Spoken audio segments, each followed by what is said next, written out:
Aleksotas Lima Hotel Yankee, užimti taką 27. Lima Hotel Yankee, vykdomas 27, vėjas 250 laipsnių 6 mazgai. Ten jūsiškis stovi, jo, prie Bravo ant tako, tai matot turbūt, jo.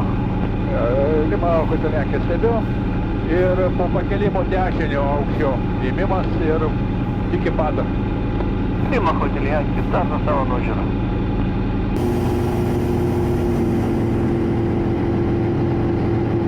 Startuojam iš Dariaus Girėno aerodromo.